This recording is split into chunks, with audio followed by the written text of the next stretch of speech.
Mis hijas me abandonaron en una terminal polvorienta. Puede llamarme doña Mercedes, 68 años, vendedora de café en el mercado en Colonia San Miguel. Creyeron dejarme sin nada. Sonreí y saqué mi celular. Su ruina apenas comenzaba. El sol de la tarde caía a plomo sobre el techo de lámina de la estación de autobuses. Era un lugar ruidoso, lleno de olor a diésel quemado, a polvo seco y a cebolla frita de los puestos callejeros que rodeaban la entrada. Yo estaba sentada en una banca de cemento despintado, con mi pequeña maleta color vino apoyada junto a mis pies. Mis manos, de piel clara pero llenas de las manchas del tiempo y las cicatrices de 40 años de tostar granos de café, reposaban tranquilas sobre mi regazo. No temblaban, no lloraba, solo miraba el punto exacto en el horizonte por donde el automóvil plateado de mi hija mayor, Silvia, acababa de desaparecer, levantando una nube de tierra que aún flotaba en el aire caliente de León. Horas antes, todo había sido sonrisas falsas y promesas vacías. Mis 3 hijas, Silvia, Carmen y Elena, habían llegado a mi casa en la Colonia San Miguel muy temprano. Me dijeron que me habían preparado una sorpresa, que ya era tiempo de que la vieja vendedora del mercado descansara, que me llevarían a un balneario de aguas termales en las afueras, un lugar elegante donde me darían masajes y me tratarían como a una reina. Yo las escuché con una calma que ellas confundieron con ingenuidad. Vi cómo cruzaban miradas cómplices a mis espaldas mientras yo guardaba un par de blusas limpias, mi cepillo y mi chal de lana en la maleta. Durante el trayecto en el automóvil, el ambiente se sentía tenso. Silvia manejaba con esa postura rígida que siempre adopta cuando está a punto de hacer algo a escondidas. Carmen, la de en medio, iba en el asiento del copiloto, revisando su teléfono sin parar, quejándose del calor y del tráfico. Elena, la menor, iba sentada a mi lado en la parte trasera, fingiendo amabilidad, pasándome una botella de agua que yo rechacé amablemente. Las 3 mujeres de piel clara, impecablemente vestidas con ropas de marca, perfumadas con fragancias caras que yo misma financié con cada taza de café de olla vendida al amanecer. «Ya casi llegamos, mamá», había dicho Elena, con esa voz dulce que siempre usaba cuando quería pedirme dinero. «Te va a encantar el lugar. Está lleno de árboles, hay mucha paz». Pero el paisaje no era de árboles ni de paz. El automóvil se desvió de la carretera principal y comenzó a transitar por caminos cada vez más descuidados, hasta llegar a esta terminal de autobuses rurales, un punto de conexión para los camiones que van hacia los pueblos más alejados de la sierra. Silvia detuvo el motor junto a una acera rota. El ruido de los motores viejos y los gritos de los vendedores ambulantes inundaron la cabina en cuanto Carmen abrió su puerta. «Bájese, mamá», dijo Silvia, sin siquiera mirarme a los ojos, con las manos aferradas al volante. Yo me quedé quieta por un segundo, sintiendo el peso del silencio que de pronto llenó el automóvil, un silencio mucho más pesado que el ruido de la calle. «¿No íbamos al balneario, muchachas?», pregunté, con la voz baja y firme, manteniendo la dignidad que siempre me ha caracterizado. Fue Carmen quien se giró en su asiento, mirándome con una frialdad que me encogió el corazón por una fracción de segundo. «No hay balneario, mamá. Entienda que usted ya no puede vivir sola en la casa de la Colonia San Miguel, y nosotras no tenemos tiempo para cuidarla. Además», hizo una pausa, arrugando la nariz con ese gesto de desprecio que tanto me dolía. «Además, usted huele a mercado, huele a humo, a café viejo, a pobreza. Nuestras amistades van a la casa y usted siempre está ahí, con sus mandiles manchados. Nos da vergüenza». «Usted molesta, mamá», añadió Silvia, por fin girando el rostro para verme. Su expresión era dura, implacable. «Quédese aquí. En un par de horas pasará un transporte de un asilo rural. Es un lugar de monjas, muy humilde pero limpio. Allá tiene un lugar mejor donde no moleste a nadie. Nosotras ya nos encargamos de vaciar su cuarto». Elena, a mi lado, ni siquiera me miró. Miraba por la ventana, jugueteando con el anillo de oro que le regalé en su graduación. No grité, no supliqué.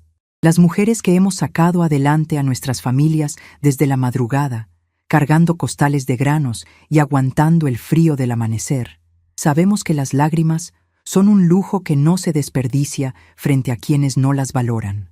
Tomé mi bolso, abrí la puerta y saqué mi maleta. Antes de cerrar, me asomé por la ventana. «Que Dios les multiplique lo que están haciendo hoy», les dije, sin una pizca de rencor en la voz, solo con una claridad absoluta. Silvia arrancó el automóvil de inmediato, dejándome rodeada de humo y tierra.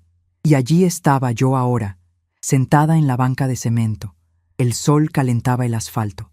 Un perro callejero color canela pasó frente a mí, olfateando el suelo, y se detuvo a mirarme con ojos cansados. Le sonreí con tristeza. El ruido de los motores rugía a mi alrededor. Un vendedor pasó ofreciendo pepitorias y cacahuates por 10 pesos, pero yo no tenía hambre. Tenía algo mucho más profundo latiendo en el pecho, una mezcla de dolor inmenso por la traición de mi propia sangre y una claridad mental que me asustaba por lo fría que era. Abrí mi bolso de mano. De adentro saqué mi objeto más preciado, algo que mis hijas siempre odiaron porque les parecía viejo y corriente. Un monedero de cuero gastado, oscuro por los años y el roce de mis manos, que tenía bordado un pequeño colibrí con hilos de colores que ya estaban perdiendo su brillo. Ese monedero me lo había regalado mi difunto esposo, Tomás, hace más de 30 años. Él era un hombre de pocas palabras, pero de acciones firmes. Trabajó como contador en sus años buenos, pero me dejó muy pronto, víctima de un infarto cuando las niñas apenas entraban a la escuela. Las muchachas siempre creyeron que su padre nos había dejado en la ruina. Creyeron que mi carrito de café y luego mi pequeño puesto fijo en el mercado eran nuestra única fuente de supervivencia. Me vieron levantarme todos los días a las 4 de la mañana, moler el café a mano hasta que me compré un molino eléctrico de segunda mano, calentar el agua, preparar la canela y el piloncillo. Me vieron llegar a casa con las manos quemadas y las suelas de los zapatos gastadas. Creían que los billetes arrugados que guardaba en este monedero de cuero con el colibrí eran toda mi riqueza. Qué equivocadas estaban. Tomás no nos dejó en la ruina. Nos dejó un seguro de vida modesto y un terreno pequeño en el centro de León. Yo tomé ese dinero y con la misma paciencia con la que espero a que el agua rompa el hervor para soltar el café, fui invirtiendo. Vendí tazas de café, sí, pero también ahorré. Ahorré cada peso que no era necesario para la educación de mis hijas. Compré el local del mercado. Luego compré el local de al lado. Años más tarde, cuando una crisis pegó fuerte en la ciudad, compré 2 propiedades comerciales en una avenida principal que un viejo amigo de Tomás estaba rematando. Todo a mi nombre, todo manejado con una discreción absoluta a través de un abogado privado que Tomás me había presentado años antes de morir. Mis hijas se educaron en buenas universidades. Les pagué las bodas, los primeros automóviles. Siempre les dije que era producto de préstamos que yo misma pagaría con mi puesto del mercado. Quería que valoraran el esfuerzo. Quería que no se volvieran mujeres frívolas y perezosas. Pero el instinto de la avaricia floreció en ellas a pesar de mis esfuerzos. Al crecer, se avergonzaron de mis mandiles. Se avergonzaron de mis manos ásperas. Se avergonzaron de la mujer que les dio todo. Miré el monedero. Pasé el pulgar por el colibrí bordado. El cuero estaba tibio por el calor del sol. Abrí el broche metálico que hizo un sonido seco. Adentro, entre algunas monedas de 10 pesos y billetes doblados, había una tarjeta de presentación antigua, de papel grueso y bordes amarillentos. Tenía impreso un número de teléfono y un nombre: Roberto Robles, abogado notario. Respiré hondo. El aire olía a fritanga y a polvo. No iba a esperar a ninguna furgoneta de ningún asilo rural. Yo no era una anciana desamparada que pudieran tirar a la basura porque estorbaba en su paisaje perfecto. Saqué mi teléfono celular. Era un modelo sencillo, de esos que solo sirven para llamar y mandar mensajes cortos, otro detalle que a mis hijas les causaba burla. Marqué el número de la tarjeta con dedos firmes. El teléfono sonó 3 veces. Despacho Jurídico Robles. Buenas tardes, contestó una voz femenina. Buenas tardes, señorita. Necesito hablar con el licenciado Robles. Dígale que es Mercedes. Doña Mercedes, del mercado de San Miguel. Hubo un silencio breve en la línea, un clic, y luego una voz masculina, grave y rasposa, la voz de un hombre que ha leído demasiados contratos en su vida. ¿Mercedes? ¡Qué sorpresa tan grande! Hace meses que no sé de usted. ¿Cómo está el negocio? El café sigue hirviendo, Roberto, dije, utilizando la clave que teníamos para cuando hablábamos en confianza. Pero hoy el agua se derramó. Escuché cómo el licenciado cambiaba su tono de inmediato. Se escuchó el sonido de una silla moviéndose. ¿Qué sucedió, Mercedes? ¿Estás bien? Mis hijas acaban de abandonarme en la terminal rural del sur. Me dijeron que van a mandar a alguien de un asilo por mí. Quieren quedarse con la casa de San Miguel, Roberto. Un silencio espeso y cargado de indignación cruzó la línea. Esas ingratas descaradas, murmuró el abogado. Mercedes, no te muevas de donde estás. Mandaré a alguien por ti de inmediato. No, lo interrumpí con calma. No necesito que nadie me rescate. Tomaré un taxi. Nos vemos en tu oficina en 40 minutos. Prepara las carpetas rojas, las del fideicomiso y las de las propiedades del centro. Es hora de activar las cláusulas que firmamos hace 5 años. Colgué antes de que pudiera responder. Guardé el teléfono y el monedero en mi bolso. Me puse de pie, sintiendo un ligero dolor en las rodillas por la humedad de la mañana, pero mi espalda estaba recta. Tomé mi maleta color vino y caminé hacia la zona de los taxis. Un chofer joven, que estaba apoyado contra un vehículo blanco con verde, me vio acercarme y se apresuró a abrirme la cajuela. ¿A dónde la llevo, jefa?, me preguntó con amabilidad, notando quizás el polvo en mis zapatos. Al centro, muchacho, al edificio de cristal oscuro frente a la plaza principal. Subí al taxi. El aire acondicionado estaba encendido y sentí un alivio inmediato. A medida que el vehículo avanzaba, dejando atrás la tierra seca y el abandono de la terminal rural, vi por la ventana cómo el paisaje iba cambiando. Las casas a medio terminar y los terrenos baldíos comenzaron a dar paso a calles pavimentadas, a semáforos, a comercios llenos de vida. Esta era mi ciudad. Yo había caminado estas calles vendiendo café desde que mis hijas eran unas niñas que se escondían detrás de mis faldas. Yo había construido un imperio invisible con centavos y madrugadas, mientras ellas solo aprendían a pedir y a exigir. Pensaban que la casa en la colonia San Miguel, una casa grande de techos altos y patio lleno de macetas con geranios, era mi único patrimonio. Y de hecho, llevaban meses presionándome para que la pusiera a nombre de Silvia, supuestamente para evitar problemas legales en el futuro si yo perdía la memoria. Yo siempre les daba evasivas. Les decía que el papeleo me mareaba. Ellas me miraban con esa condescendencia que se le reserva a los ignorantes, asumiendo que mi falta de educación formal significaba falta de inteligencia. El taxi avanzaba por la avenida López Mateos. El tráfico de la tarde empezaba a espesarse. Miré mis manos de nuevo. Eran las mismas manos que habían bañado a Carmen cuando tuvo sarampión a los 5 años. Las mismas manos que cosieron el vestido de graduación de Elena porque no nos alcanzaba para comprar uno de tienda en ese momento, ya que yo estaba ahorrando para pagar el enganche del segundo local. Las mismas manos que le sostuvieron la cabeza a Silvia cuando lloró amargamente tras su primer divorcio. Y esas mismas mujeres, esta mañana, habían dicho que yo olía a pobreza y que les daba vergüenza. El trayecto me permitió acomodar mis pensamientos. No había espacio para la tristeza ahora. El dolor estaba ahí, latente como una quemadura debajo de la piel, pero la tristeza nubla el juicio y yo necesitaba mi mente tan clara como el agua filtrada. Pagué al taxista con un billete de 100 pesos y le dije que conservara el cambio.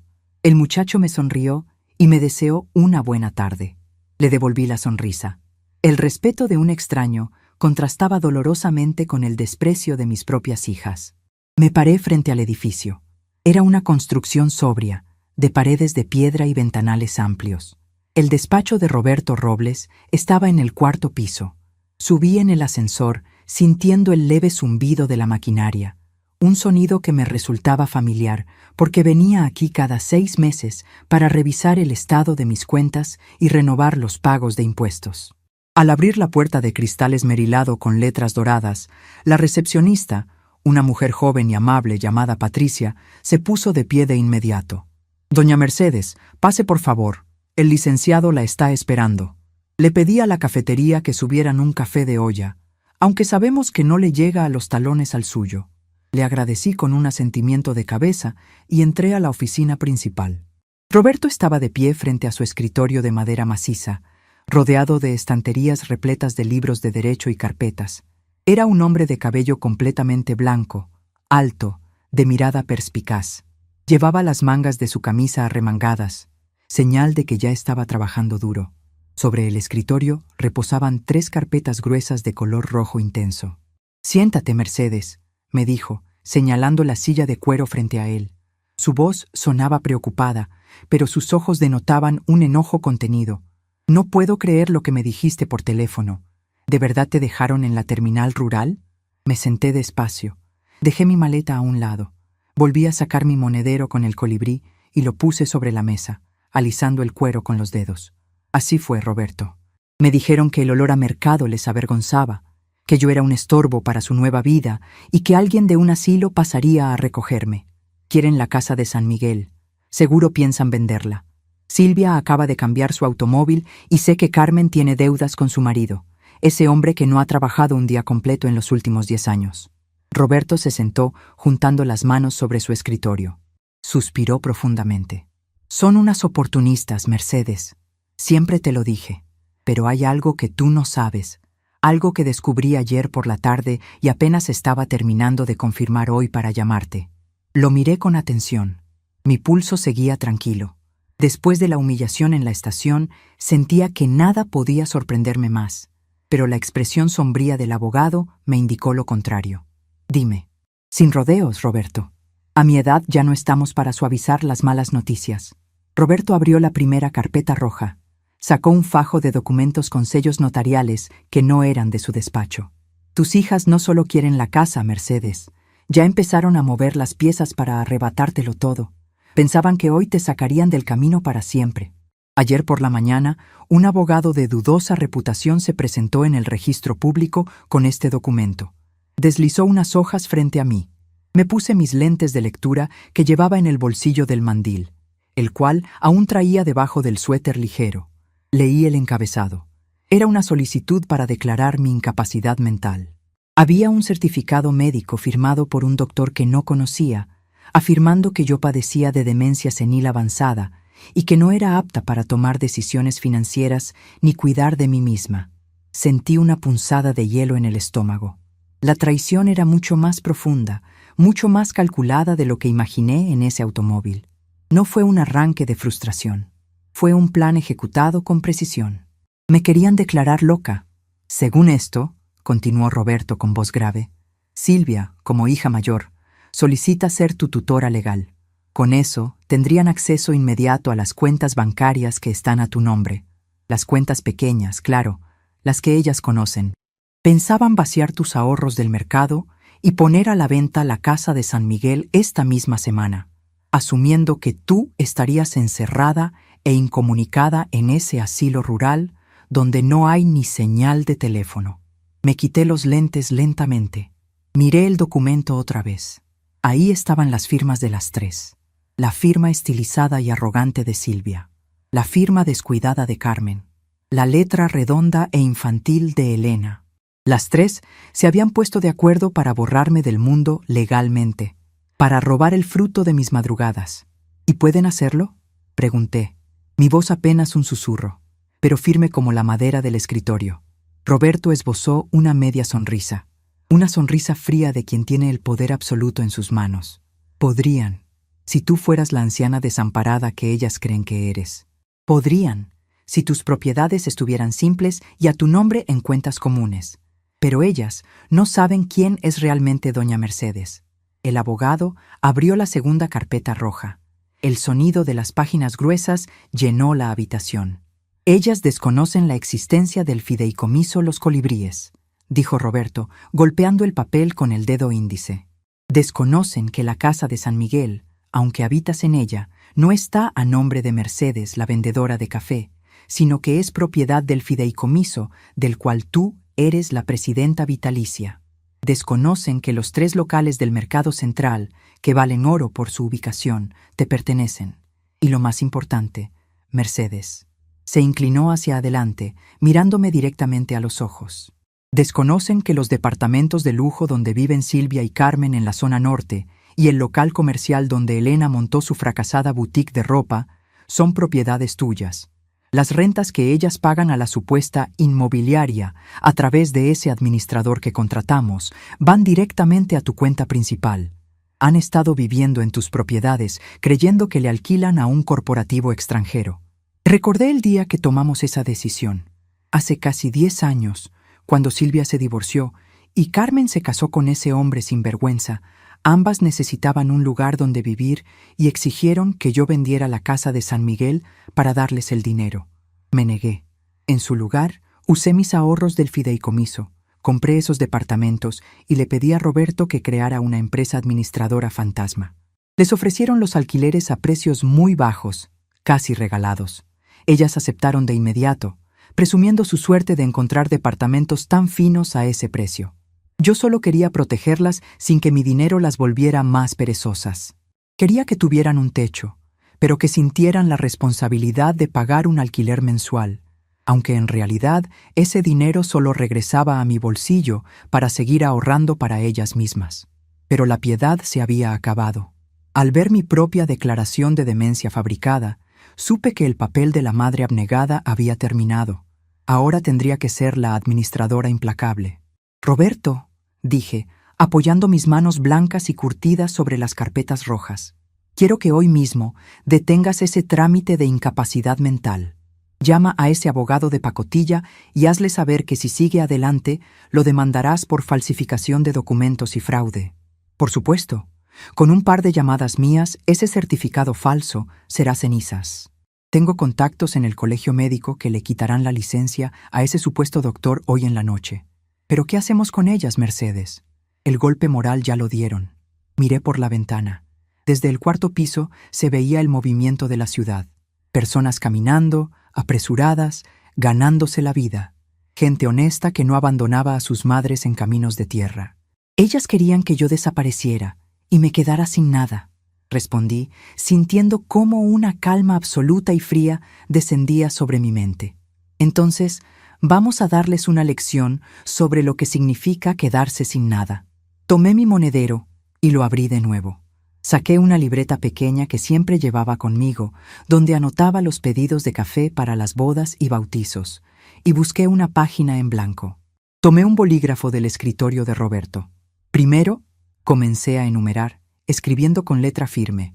«Vas a emitir notificaciones de desalojo inmediato para Silvia y Carmen. Llevan atrasadas 3 meses en su renta con la inmobiliaria, y según el contrato, podemos iniciar el proceso de expulsión. Quiero que esas notificaciones lleguen a sus puertas mañana a primera hora». Roberto anotó rápidamente en su propia libreta, asintiendo con la cabeza, una chispa de satisfacción brillando en sus ojos. «Perfecto. La administradora enviará a los actuarios mañana. No tendrán ni idea de que la orden viene de ti. Segundo», continué, «Elena tiene su boutique en mi local del Boulevard. Mándale la notificación de cancelación de contrato de arrendamiento. Que desaloje la mercancía para el viernes». Hecho. ¿Y respecto a las cuentas bancarias que ellas conocen? Las cuentas menores de donde planeaban sacar tu dinero esta semana. Sonreí levemente, una sonrisa que no llegó a mis ojos. Transfiere todos los fondos de esas cuentas a la cuenta blindada del fideicomiso. Déjalas en ceros. Cuando vayan al banco con su estúpido papel falso de tutoras, quiero que la cajera les diga que las cuentas están vacías. Roberto se recostó en su silla, mirándome con un respeto profundo que contrastaba enormemente con la mirada de asco que me había lanzado Carmen horas antes en el automóvil. «Eres una estratega brillante, Mercedes. Siempre lo fuiste». Tomás sabía muy bien a quién le dejaba las riendas. «¿Estás segura de todo esto? Son tus hijas. El golpe va a ser devastador para ellas. Estarán en la calle y sin un peso en menos de una semana». Cerré mi libreta. Cerré mi monedero con su viejo colibrí. Miré a Roberto y por primera vez en todo el día dejé que la tristeza asomara a mi voz, pero no dejé que quebrara mi postura. Ellas dejaron de ser mis hijas en el momento en que me bajaron de ese vehículo y me dijeron que olía a basura y que era un estorbo. El amor de madre es inmenso, Roberto. Perdona casi todo. Perdona el egoísmo, perdona los berrinches, perdona las malas palabras, pero no perdona la maldad pura. No perdona que intenten robarme mi dignidad y tirarme en un asilo olvidado para quedarse con mi trabajo de 40 años. Me puse de pie. Agarré mi maleta color vino. «Haz los trámites, Roberto. Yo voy a regresar a mi casa en San Miguel. ¿Quieres que mande seguridad privada a la casa? Por si se aparecen a reclamar». «No será necesario. respondí con tranquilidad. Ellas creen que yo estoy incomunicada en la sierra, llorando en un cuarto de monjas, rodeada de campos de cultivo. Creen que tienen el campo libre. Seguramente esta noche estarán celebrando en la casa de alguna de ellas, brindando por su nueva herencia. Déjalas celebrar. Mañana, cuando intenten abrir las cajas fuertes y retirar el dinero, la realidad las va a golpear con mucha fuerza. Salí de la oficina de Roberto con el corazón latiendo a un ritmo constante y sereno. Patricia, la recepcionista, me ofreció el café de olla que había llegado en un vaso de unicel. Lo tomé, le di un sorbo y sonreí. Le faltaba canela y estaba muy dulce, pero en ese momento me supo a gloria. Bajé en el ascensor. La tarde comenzaba a caer sobre León. El cielo se pintaba de tonos anaranjados y morados, un cielo despejado, sin rastro de nubes oscuras, iluminando las calles con una luz dorada y cálida. Caminé un par de cuadras hacia el paradero de los camiones urbanos. No quise tomar taxi esta vez. Quería sentir a la gente, el murmullo de la ciudad que siempre fue mi verdadero refugio. Me subí a la ruta que iba hacia la colonia San Miguel. Me senté junto a la ventana. Mientras el camión avanzaba con su paso pesado y ruidoso, vi mi reflejo en el cristal. Era doña Mercedes, 68 años, vendedora de café. Una mujer que sabía exactamente cuánto tiempo había que tostar el grano para que no se amargara, y cuánto tiempo había que dejar a las personas para que mostraran su verdadero rostro. Mañana sería martes, el día en que ellas planearon ir al Banco Central con su documento falso. El día en que Carmen intentaría pagar sus deudas con mi dinero. El día en que Silvia creería ser la dueña de mi casa. Cerré los ojos, me abracé a mi maleta y a mi monedero y me dejé llevar por el vaivén del transporte. El juego de ellas había terminado. Ahora comenzaba el mío y no iba a tener compasión. La casa de San Miguel me recibió con ese olor inconfundible a madera vieja, a tierra mojada por el riego de la mañana y a granos de café tostado que se había impregnado en las paredes a lo largo de 40 años.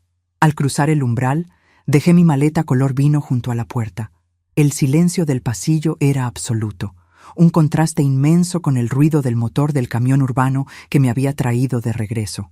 Caminé por el patio central, acariciando con la yema de los dedos las hojas verdes de mis bugambilias.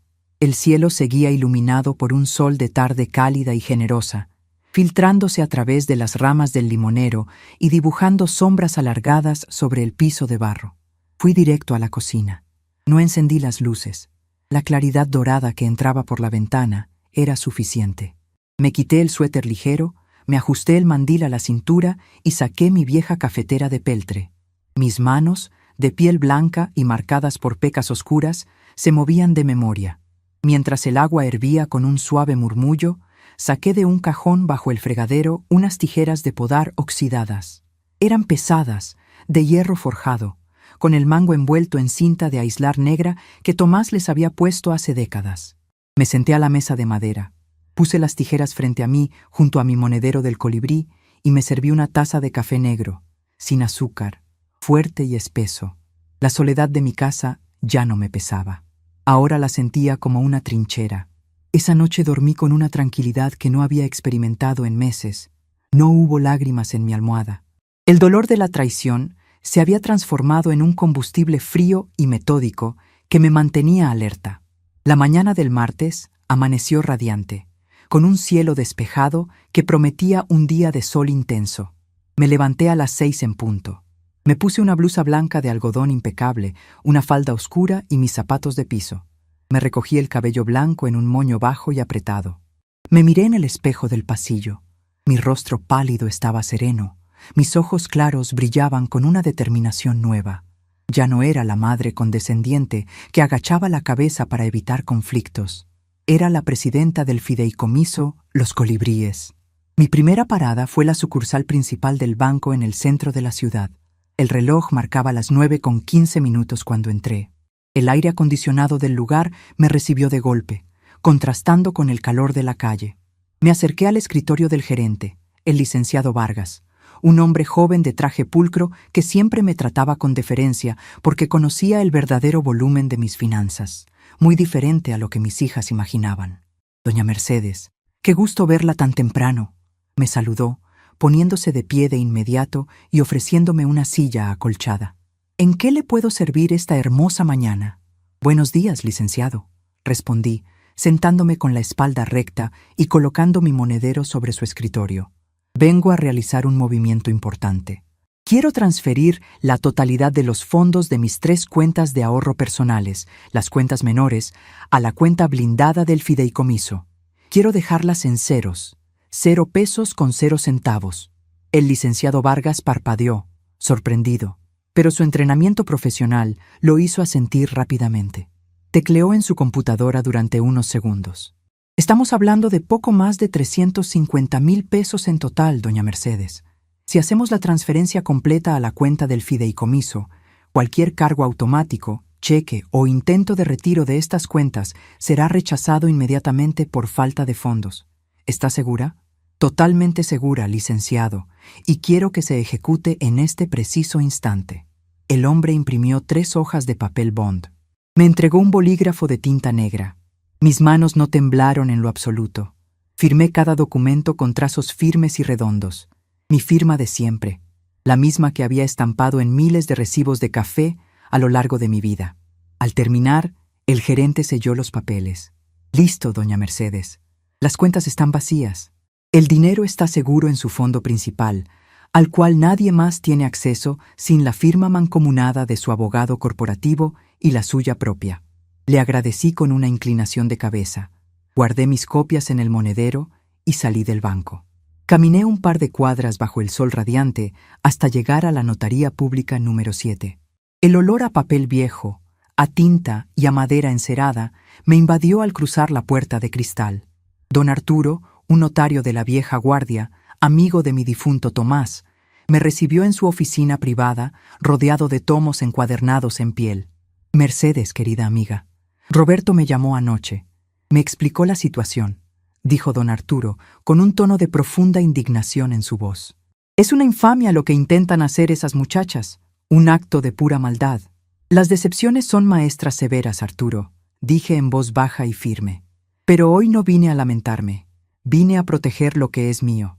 Ya tengo los documentos preparados. Don Arturo empujó una gruesa carpeta hacia mi lado del escritorio. Estamos revocando cualquier poder notarial general o especial que pudieras haberles otorgado en el pasado, incluso aquellos para trámites menores. Además, estamos ingresando un acta preventiva en el registro público notificando que cualquier intento de declaración de incapacidad mental deberá ser auditado por un panel médico designado por esta notaría y el Colegio de Especialistas, bloqueando así cualquier certificado falso proveniente de médicos sin escrúpulos. Leí cada línea con detenimiento. Las palabras legales eran frías, pero para mí representaban un escudo impenetrable. Tomé la pluma fuente de don Arturo y firmé. Luego, él me acercó el cojinete de tinta azul. Presioné mi pulgar derecho contra la esponja húmeda y plasmé mi huella digital junto a mi firma. Era la marca indeleble de mi existencia, la prueba viva de que mi mente estaba más lúcida que nunca. La mañana avanzaba con paso firme. Salí de la notaría y caminé hacia la plaza principal. Me senté en una banca de hierro forjado bajo la sombra de un fresno frondoso. Compré un vaso de fruta fresca a un vendedor ambulante. Observé a la gente pasar, madres con sus hijos, trabajadores apresurados, ancianos leyendo el periódico. Yo era parte de esa maquinaria de gente trabajadora, y nadie iba a desecharme en una esquina. A la 1 de la tarde, mi teléfono celular sonó en el fondo de mi monedero. Era Roberto. Mercedes. Su voz sonaba con una mezcla de triunfo y tensión. Acabo de recibir el reporte de la administradora. Los actuarios entregaron las notificaciones de desalojo hace 1 hora. ¿Hubo algún problema?, pregunté, saboreando un trozo de mango dulce. Ninguno. Silvia estaba en su departamento cuando llegaron. El actuario le entregó el documento en la mano. Según el reporte, ella intentó discutir, diciendo que conocía a los dueños, que era un error. El actuario simplemente le indicó que tiene 72 horas para desocupar el inmueble por falta de pago, o se procederá al uso de la fuerza pública. A Carmen le dejaron la notificación pegada en la puerta porque no estaba, pero el conserje firmó de testigo. Y en la boutique de Elena le entregaron la cancelación del contrato frente a 2 de sus empleadas. Excelente trabajo, Roberto. Pero eso no es todo, Mercedes. Roberto hizo una pausa dramática y escuché el sonido de hojas moviéndose al otro lado de la línea. Hace media hora, el abogado de la notaría interceptó el intento de ellas en el Banco Central. Me acomodé en la banca, mi postura más erguida, mis sentidos afilados. Cuéntamelo todo. Se presentaron las tres juntas en la sucursal. Silvia llevaba el certificado médico falso y la solicitud de tutoría sellada por el abogado corrupto. Intentaron tomar el control de tus cuentas de ahorro para retirar el dinero en efectivo. Argumentaron que necesitaban los fondos de emergencia para ingresar a su madre enferma en una clínica de reposo. Sonreí levemente. Qué guión tan bien ensayado tenían. Qué lástima que yo les hubiera cambiado el escenario. ¿Y qué les dijo el cajero? Las pasaron con el subgerente. Él revisó el sistema. Les informó, con mucha educación, que las cuentas a nombre de Mercedes estaban en cero absoluto, que los fondos habían sido transferidos electrónicamente esa misma mañana. Mercedes, el subgerente, dice que Silvia se puso lívida. Exigió saber a dónde se había ido el dinero. El banco, por supuesto, apelando al secreto bancario y notando la irregularidad del documento que presentaron, se negó a darles información. Les dijeron que sin una orden judicial ratificada, ese papel médico no servía para acceder a transferencias de cuentas bloqueadas. Estarán desesperadas, murmuré, mirando a una paloma que picoteaba migas cerca de mis zapatos. Están acorraladas, no tienen tu dinero, están a punto de perder sus hogares y sus negocios, y creen que tú estás incomunicada en un asilo rural en la sierra. Mercedes, van a buscarte. Irán a la casa de San Miguel pensando que está vacía, buscando las escrituras viejas o cualquier cosa de valor en la caja fuerte. Lo sé, Roberto. Cuento con ello. ¿Estás segura de que quieres estar ahí sola cuando lleguen? Puedo ir para allá. Puedo llevar a un oficial. No, Roberto. Esto es algo que tengo que terminar yo misma, en mi propia casa. Ellas necesitan encontrarme de frente. Ten cuidado, Mercedes. La desesperación hace que las personas actúen de formas impredecibles. La desesperación es un lujo de quienes no tienen un plan, respondí con calma. Y yo llevo mi vida entera planeando el bienestar de esa familia. Ya es hora de que rindan cuentas. Te llamaré más tarde. Colgué el teléfono. Respiré profundamente el aire cálido de la tarde. Guardé el celular en el monedero del colibrí. Era momento de volver a casa y preparar el escenario. Llegué a San Miguel pasadas las 3 de la tarde. La calle empedrada estaba tranquila. Entré a mi casa, cerré el portón de madera y puse el seguro grueso. Me dirigí al patio central. Saqué una pequeña mesa redonda de hierro forjado y 2 sillas, colocándolas justo en el centro del patio, donde la luz de la tarde caía con mayor dramatismo, iluminando el piso rojizo. Fui a la cocina, preparé una jarra de agua fresca de Jamaica y la puse sobre la mesa junto a un vaso de cristal. Saqué del cajón mis tijeras de podar oxidadas y mi monedero, colocándolos a un lado. Me senté en una de las sillas. Tomé las pesadas tijeras de hierro y comencé a limpiar las ramas secas de una maceta de geranios que había acercado a la mesa. El sonido metálico de las cuchillas cortando la madera seca era rítmico, constante, hipnótico. Clic, clic, clic. Cada corte era una ilusión que se desprendía de mi vida. Una excusa menos, un lazo tóxico cortado de raíz. Las horas pasaron. El sol comenzó a descender, tiñendo el cielo de un naranja intenso, casi de fuego. El calor del día empezó a ceder ante la frescura de la tarde. Yo permanecía sentada, mi espalda recta, mi rostro sereno, mis manos blancas sosteniendo el hierro oxidado con una firmeza impecable. Eran las 6:15 cuando escuché el primer sonido. El rechinido agudo de unas llantas frenando bruscamente frente a la fachada de mi casa. Reconocí el motor de inmediato.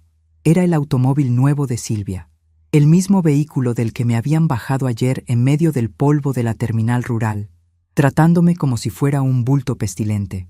Escuché el golpe de las puertas al cerrarse con fuerza. Voces agitadas, rápidas, superponiéndose unas a otras. «Apresúrate con esa llave, Carmen, no seas inútil», habló apresuradamente la voz mandona de Silvia desde la calle. «La cerradura está dura, no me presiones», respondió Carmen con el tono defensivo de siempre. «Si ese viejo administrador nos saca mañana, necesitamos encontrar el título de propiedad de esta casa para usarlo de garantía. Rápido». Todo es un desastre, lloriqueó la voz de Elena. Me corrieron de la boutique. Mis empleadas me vieron llorar frente al actuario. Y el banco no nos dio ni un peso. ¿Qué vamos a hacer si no encontramos dinero aquí? El sonido metálico de la llave girando en la cerradura principal resonó en el zaguán. El pesado portón de madera crujió al abrirse de par en par. Las tres mujeres entraron como un torbellino, con pasos rápidos y desordenados, sus rostros pálidos y descompuestos por la ansiedad. Silvia iba a la cabeza, aferrada a su bolso de diseñador. Carmen la seguía mordiéndose las uñas. Elena caminaba detrás, limpiándose el rímel corrido de las mejillas. Entraron al pasillo oscuro y cruzaron hacia la luz del patio central, hablando al mismo tiempo, planeando cómo desmantelar mi casa. Y entonces se detuvieron en seco. Las tres se quedaron congeladas como estatuas de sal, al borde del pasillo. Sus ojos se abrieron desmesuradamente, incapaces de procesar la imagen que tenían frente a ellas. Yo estaba sentada en el centro del patio, iluminada por los últimos rayos dorados del sol. Mi blusa blanca resplandecía. Mis manos sostenían las tijeras de podar oxidadas. Clic. Corté una rama seca. Las miré fijamente, sin parpadear, sin mover un solo músculo del rostro. Mi mirada era un muro de piedra fría. El silencio que cayó sobre la casa fue absoluto y asfixiante. ¿Buscan algo en particular, señoritas?, dije en voz baja y firme, rompiendo la quietud. Silvia dio un paso atrás, tropezando con el pie de Carmen. El color abandonó por completo su rostro. Su respiración se volvió errática, casi un jadeo de pánico puro. Mamá, balbuceó Silvia, tartamudeando, como si estuviera viendo a un fantasma. ¿Qué haces aquí? Tú estabas en el asilo de las monjas. Nosotras te dejamos en el pueblo. Dejé las tijeras oxidadas sobre la mesa con un ruido sordo. Me limpié las manos en el mandil, lentamente, disfrutando cada segundo de su terror. Me dejaron en la calle, Silvia, corregí con una calma glacial. Me botaron como basura en una banqueta sucia porque, según tú, yo olía a mercado y avergonzaba la tapicería de tu coche nuevo. Pero se les olvidó un detalle pequeño. Yo sé caminar y conozco muy bien el camino de regreso. Esto es imposible, intervino Carmen, caminando de un lado a otro, frotándose la cabeza, su voz llena de desesperación. Estás enferma. El doctor lo dijo. Tienes demencia. Tu mente ya no funciona. Te escapaste. Eso fue lo que hiciste. Voy a llamar a las autoridades para que te lleven de vuelta a la clínica. Eres un peligro para ti misma. Sacó su teléfono celular con manos temblorosas. Pero antes de que pudiera marcar, tomé mi monedero del colibrí. Lo abrí despacio y saqué una copia del documento notarial que había firmado esa mañana. Lo desdoblé sobre la mesa y lo alicé con la palma de la mano. No hay ninguna clínica, Carmen, y el doctor que firmó ese papel ya está bajo investigación por fraude, cortesía de mis abogados. Ese certificado de demencia senil que falsificaron ayer es tan inútil como la excusa de tu marido para no trabajar. Las tres palidecieron al unísono. La negación inicial comenzó a desmoronarse, dando paso a una defensa absurda y caótica. Nosotras te amamos, mamá, comenzó a decir Silvia, gesticulando salvajemente, hablando en frases largas que se contradecían a cada segundo. Hicimos esto por tu bien porque estás enferma y ya no puedes cuidarte sola. Solo queríamos administrar tu dinero para que no lo malgastaras, pero ahora tienes que ayudarnos porque por tu culpa nos van a correr de nuestros departamentos. Es nuestro derecho como tus hijas, y tú tienes la culpa de que estemos endeudadas porque nunca nos enseñaste a invertir. La miré sin pestañear. Mi pulso era un reloj suizo. Tienen casi 50 años, Silvia. No me hablen de derechos cuando sus únicas obligaciones han sido estirar la mano y quejarse de la cantidad. Mamá, por favor, lloró Elena, dando un paso hacia mí, con las manos juntas frente al pecho. Un hombre horrible fue a mi boutique hoy. Me entregó una carta de desalojo de la inmobiliaria extranjera. Me dieron 3 días para sacar mi ropa. Y Silvia y Carmen también recibieron avisos de desalojo en sus edificios. Nos vamos a quedar en la calle. Fuimos al banco a sacar tus ahorros para pagar a los abogados de la inmobiliaria. Pero el cajero nos trató como delincuentes y nos dijo que las cuentas están vacías. Alguien te robó, mamá. Alguien te quitó todo el dinero mientras no estabas. Me recliné en mi silla. Tomé el vaso con agua de Jamaica, le di un pequeño sorbo y lo volví a dejar sobre la mesa de hierro. La ironía de la situación era tan profunda que casi podía saborearla. Nadie me ha robado nada, Elena. El único robo aquí fue el que ustedes intentaron cometer esta mañana con ese papel falso en la sucursal del centro. Silvia apretó los puños. Su rostro pasó de la palidez a un enrojecimiento de rabia contenida. ¿Tú sacaste el dinero?, preguntó Silvia, su voz temblando de incredulidad. ¿Tú vaciaste las cuentas? Eres una ingrata. Nos dejaste sin un solo peso justo cuando más lo necesitamos. Ese dinero también era nuestro. Es la herencia de mi padre. Tu padre no dejó dinero, Silvia.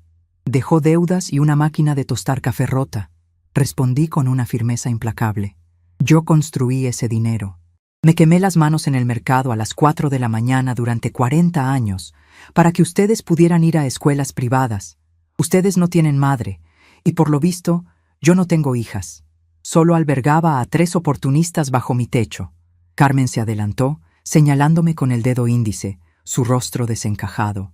No tienes corazón, estás loca de verdad. Si no nos das ese dinero ahora mismo para detener a la inmobiliaria extranjera, nos van a embargar todo.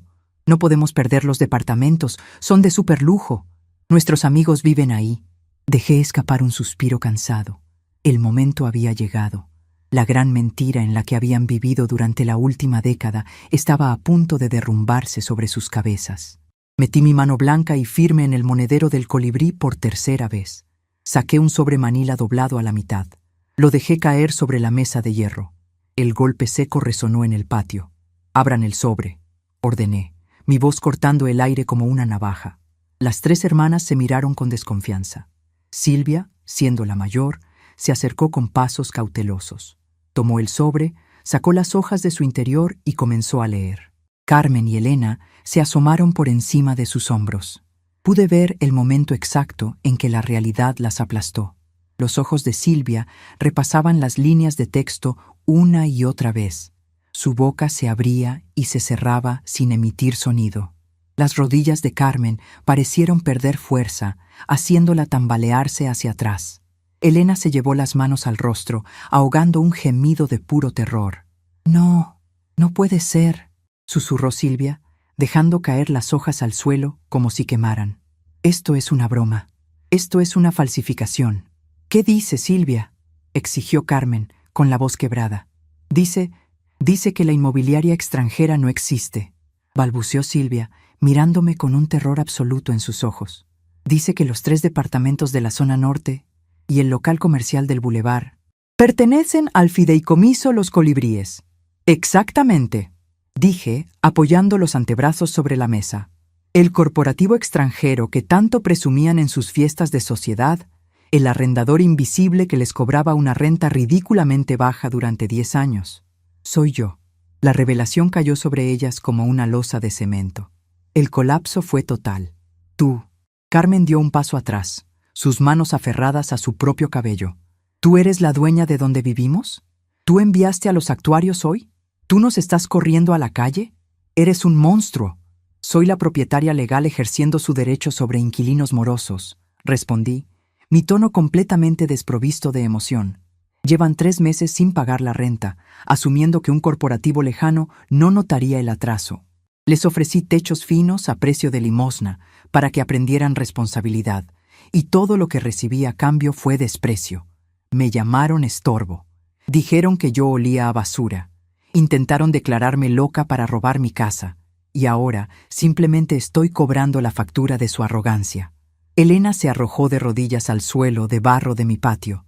Las lágrimas arruinaban por completo su maquillaje. «Mamá, perdóname», suplicó Elena, arrastrándose unos centímetros hacia mí. «Fueron ellas. Silvia y Carmen me obligaron a firmar ese papel médico. Yo no quería dejarte en el camino de tierra. Yo te amo. Por favor, la sangre llama, somos familia. No me quites mi boutique». Miré a la menor de mis hijas desde arriba. No sentí lástima. Solo un vacío profundo, donde antes habitaba la compasión ciega de una madre. La sangre solo hace parientes, Elena. La lealtad hace familia. Y la de ustedes duró hasta que el olor a mercado les avergonzó frente a sus amistades. Silvia recuperó un poco de su postura altanera. Un intento desesperado de mantener el control en un barco que ya se había hundido por completo. «No puedes hacernos esto», exclamó Silvia, con la respiración agitada. «Iremos a juicio. Diremos que nos engañaste, que creaste empresas fantasmas para evadir impuestos. Demandaremos por daños morales. Tenemos derechos de posesión por el tiempo que llevamos viviendo ahí». Era el momento. El golpe de gracia que guardaba debajo de la manga. El descubrimiento que Roberto me había comunicado apenas una hora antes de que ellas llegaran. Un detalle que sellaba su destino para siempre. Sonreí. Una sonrisa fría, calculadora. Una sonrisa que las hizo retroceder a las 3 por instinto. Tomé de nuevo mi monedero del colibrí. Esta vez saqué una hoja individual, una fotocopia a color, nítida y perfectamente legible. La levanté para que las 3 pudieran ver los sellos rojos en la parte inferior. ¿Demandar?, pregunté, alzando una ceja. Me parece una excelente idea, Silvia.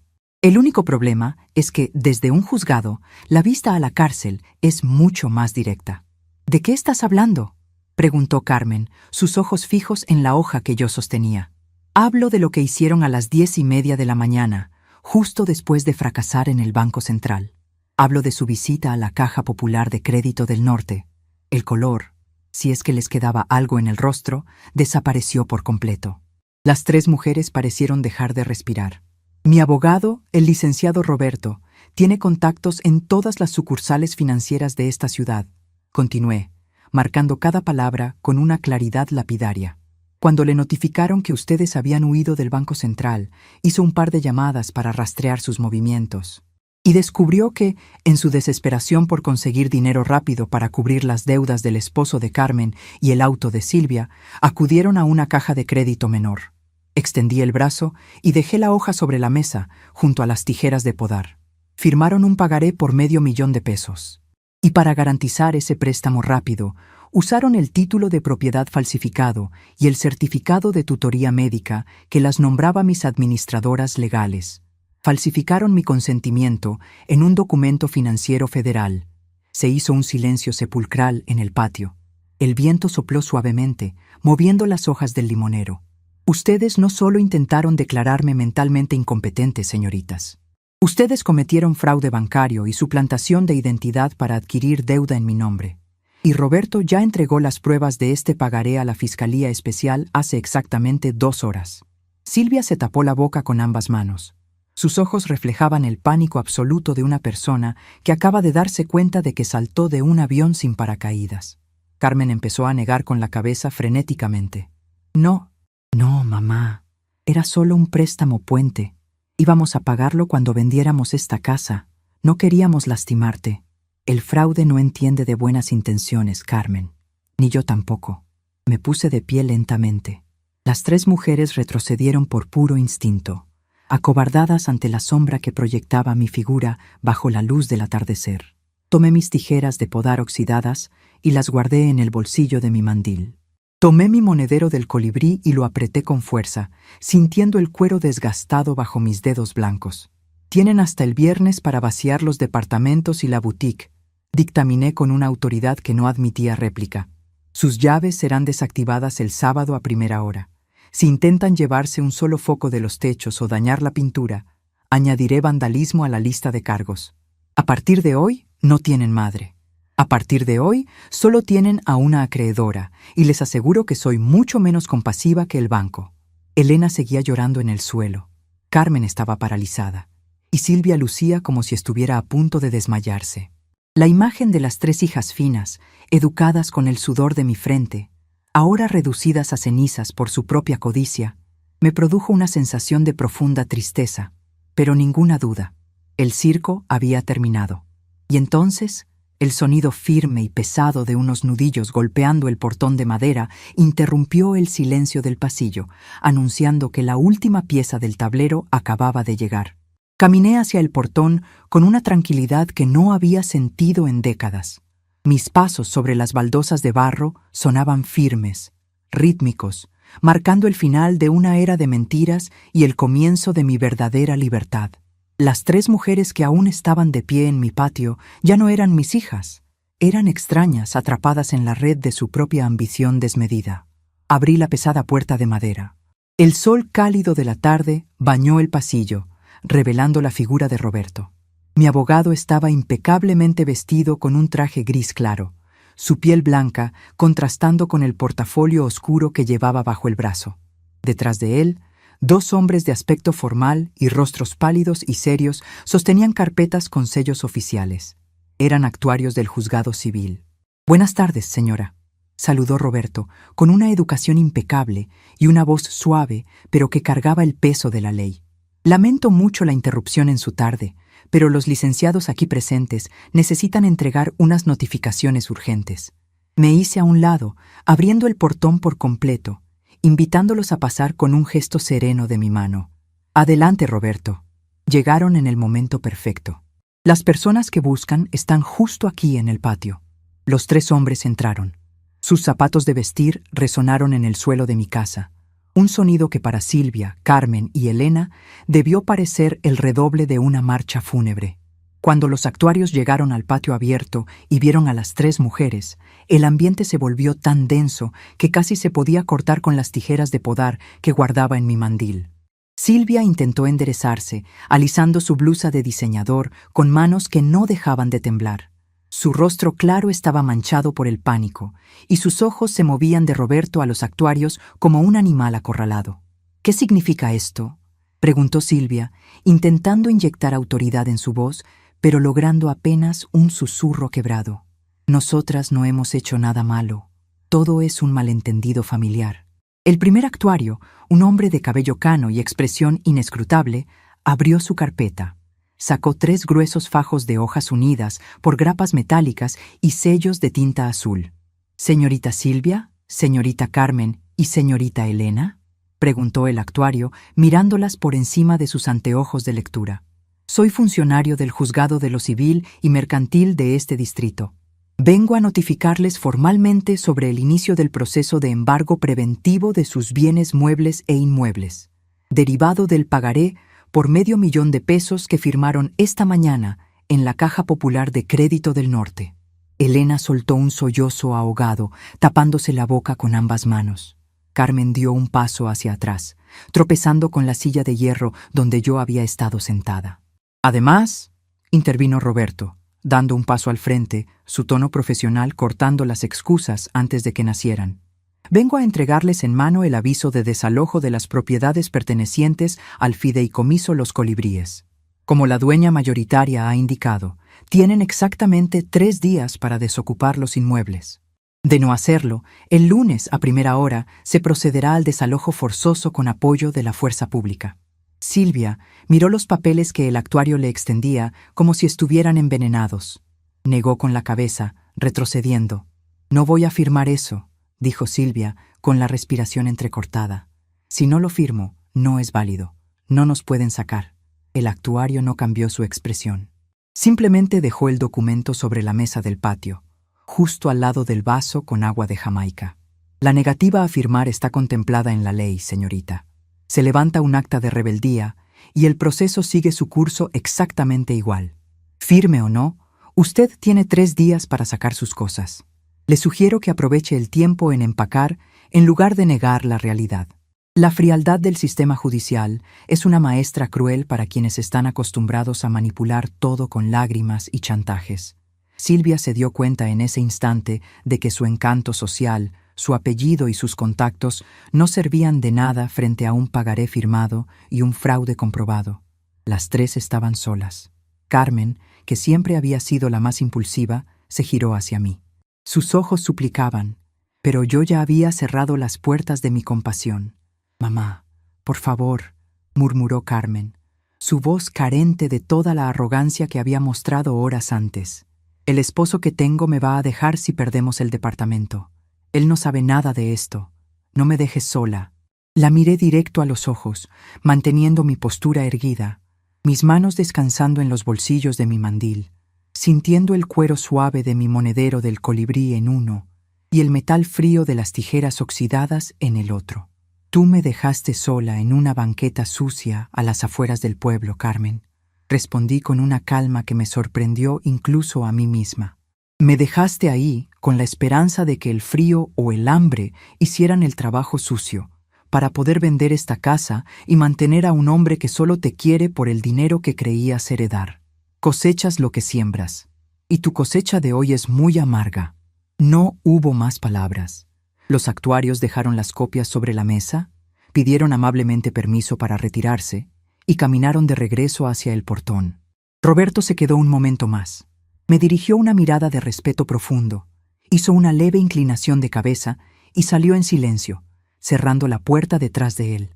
Mis 3 hijas se quedaron paradas en el patio de barro. El silencio que siguió fue absoluto. Ya no había gritos, ya no había insultos. Solo la respiración pesada de 3 mujeres que habían construido castillos de arena y ahora veían cómo la marea se los llevaba de un solo golpe. Una por una, sin decir una sola palabra, dieron media vuelta y caminaron hacia el pasillo. Las vi marchar. Vi sus espaldas tensas, sus cabezas gachas. Escuché el sonido de la puerta al abrirse y cerrarse por última vez. Cuando el eco de sus pasos desapareció en la calle, me quedé sola. Me senté en mi silla de hierro. Respiré profundo, llenando mis pulmones con el aroma a tierra húmeda y hojas de limón. No derramé una sola lágrima. El dolor que había sentido esa mañana se había transformado en una paz sólida, inquebrantable. Había recuperado mi dignidad y con ella mi vida entera. Pasaron 4 meses. El tiempo, cuando se vive sin el peso de las mentiras ajenas, transcurre como un río de aguas mansas. Las estaciones cambiaron, trayendo mañanas claras y tardes cálidas que llenaban mi casa de luz.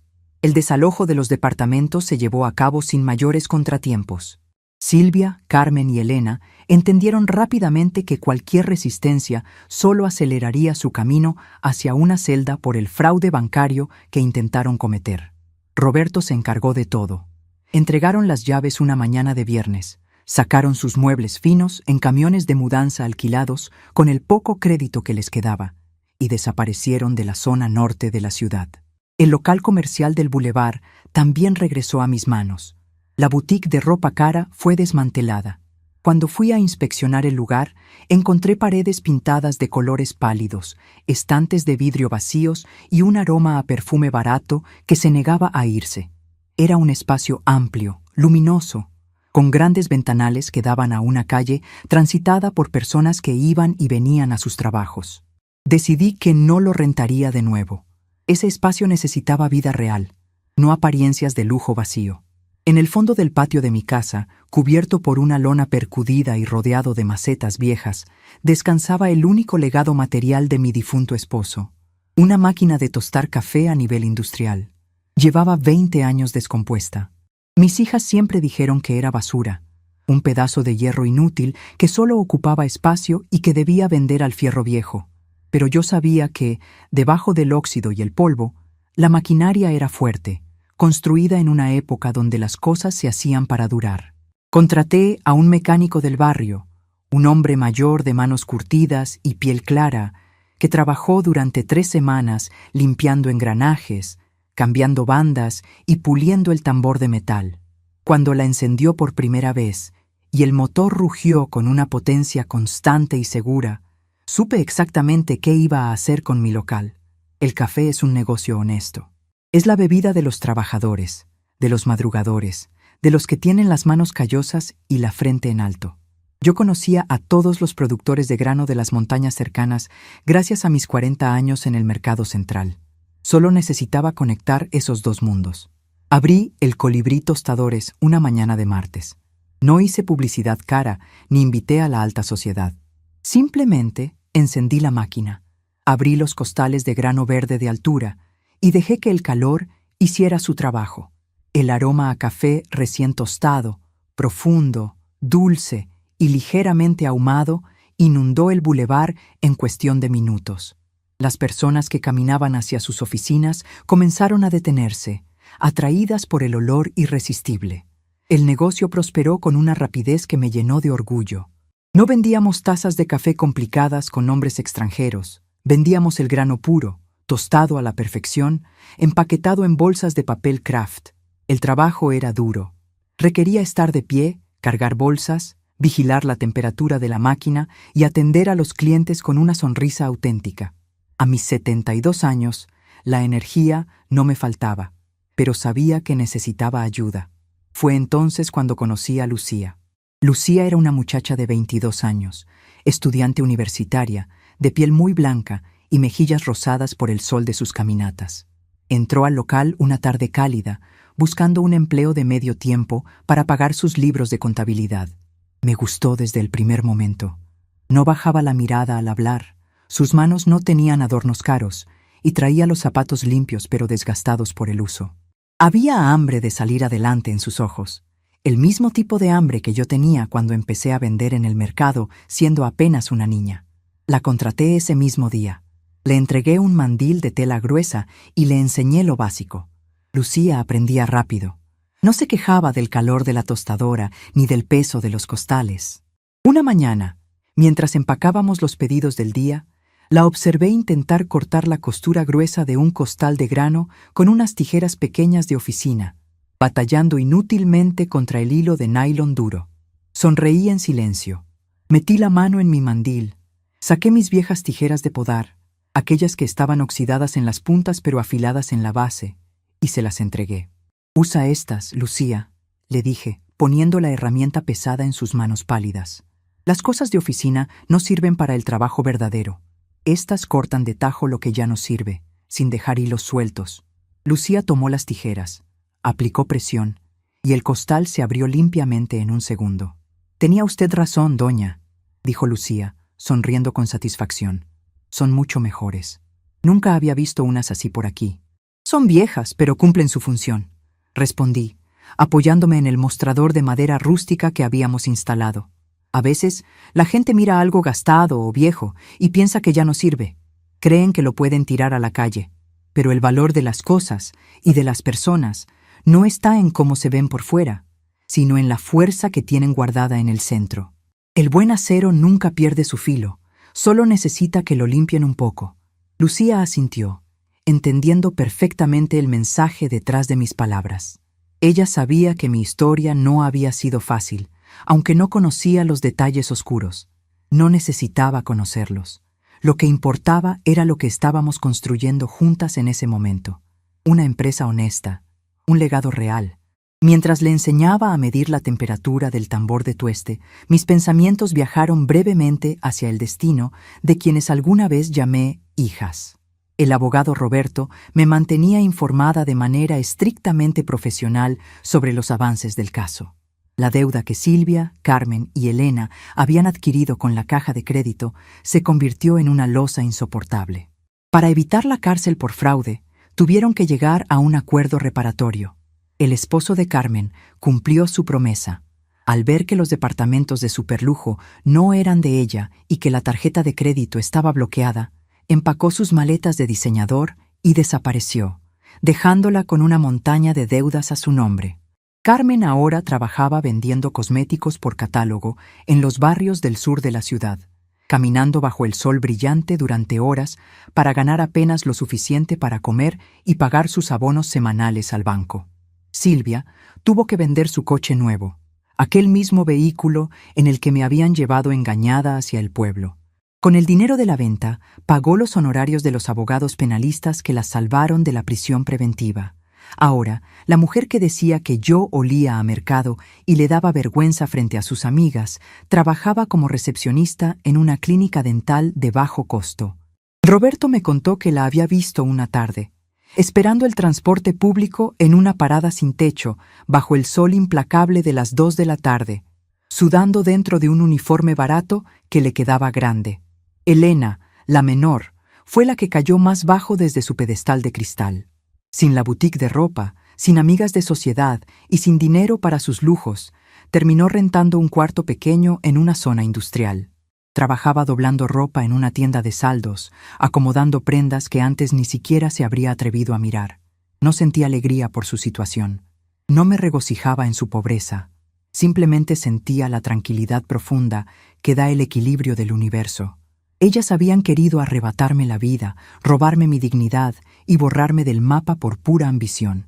La vida, con su justicia implacable, las había colocado exactamente en el lugar que correspondía a su nivel de esfuerzo y moralidad. Tenían casi 50 años y por primera vez estaban aprendiendo lo que significaba ganarse 100 pesos con el sudor de la frente. «Doña, el grano está en su punto». La voz de Lucía me sacó de mis pensamientos. Miré el tambor metálico. Los granos de café giraban, mostrando un color marrón intenso, brillante, liberando ese olor maravilloso que significa trabajo terminado. «Abre la compuerta, Lucía, que caigan en la bandeja de enfriamiento». El sonido de los granos cayendo como una cascada sobre el metal llenó el local. Era música pura. Lucía activó los ventiladores y tomó la pala de madera, removiendo el café humeante con movimientos rápidos y precisos. Sus manos blancas se movían con la destreza de alguien que valora cada minuto de su tiempo laboral. «Eres buena en esto, muchacha», le dije, secándome las manos en el mandil. «Tienes madera para los negocios. Cuando termines tu carrera, no vas a necesitar buscar trabajo en ningún corporativo extraño. Si quieres, aquí tienes un lugar. Te voy a enseñar todo lo que sé sobre administración, desde los libros hasta el trato con los proveedores». Lucía se detuvo un momento, apoyando la pala en el borde de la bandeja. Me miró con unos ojos brillantes, llenos de una gratitud inmensa y sincera. «Gracias, doña. No la voy a defraudar. Se lo prometo». «Lo sé», respondí, caminando hacia la caja registradora. Me senté en el banquito alto detrás del mostrador. La tarde comenzaba a caer, pintando las calles de un color naranja cálido. El ruido de los autos, las conversaciones de los transeúntes, el aroma a café fresco, todo formaba una sinfonía de vida pura y vibrante. Yo ya no estaba encerrada en una casa oscura, esperando visitas que nunca llegaban de hijas que solo venían a estirar la mano. Estaba aquí, viva, produciendo, enseñando, siendo dueña absoluta de mi tiempo y de mi patrimonio. Sobre el mostrador, junto a la libreta de cuentas, descansaba mi monedero del colibrí. Lo tomé entre mis manos. El cuero bordado estaba suave por los años, pero los colores del pajarito en vuelo seguían siendo firmes, brillantes. Ese pequeño objeto guardaba las llaves de mis propiedades, mis documentos legales y la fuerza de 40 años de trabajo en el mercado de la ciudad. Era mi escudo y mi espada. Junto al monedero descansaban las tijeras de podar oxidadas. Las miré con cariño. Esas tijeras me habían recordado que, aunque el exterior parezca gastado por el tiempo, la capacidad de cortar lo que daña y proteger lo que vale siempre reside en nuestro interior. Yo había podado las ramas muertas de mi árbol genealógico. Había cortado el abuso, la mentira y la humillación. Y al hacerlo, le había dado espacio a nuevas ramas para crecer sanas, como la pequeña empresa que ahora zumbaba de vida a mi alrededor, y como Lucía, que representaba a la juventud dispuesta a ganarse el mundo con honestidad. Abrí el monedero despacio, saqué un billete para tener cambio listo para el siguiente cliente, y lo cerré con un pequeño chasquido metálico. El sonido se sintió como el punto final perfecto para el capítulo más doloroso de mi existencia. La gente dice que la sangre es el vínculo más fuerte que existe, que la familia es sagrada sin importar lo que hagan. Yo aprendí, a golpes y decepciones, que el respeto propio es mucho más sagrado que cualquier lazo de sangre. Una madre da la vida, da alimento, da cobijo y da educación. Pero llega un momento en que los hijos deben caminar solos, y si deciden usar las manos que los alimentaron para intentar ahorcar a quien les dio la vida, uno tiene todo el derecho del mundo a soltarles la cuerda y dejarlos caer. Yo sobreviví al mercado de madrugada, sobreviví a la pobreza extrema de mi juventud, sobreviví a un esposo que nunca supo ser proveedor. Y, finalmente, sobreviví a la codicia desmedida de mis propias hijas. Miré hacia la calle, viendo cómo el sol comenzaba a ocultarse detrás de los edificios de la ciudad, bañando todo en una luz dorada y pacífica. Di un sorbo a mi taza de café recién hecho, saboreando el trabajo de mis propias manos. El calor me reconfortó el pecho, llenándome de una satisfacción absoluta.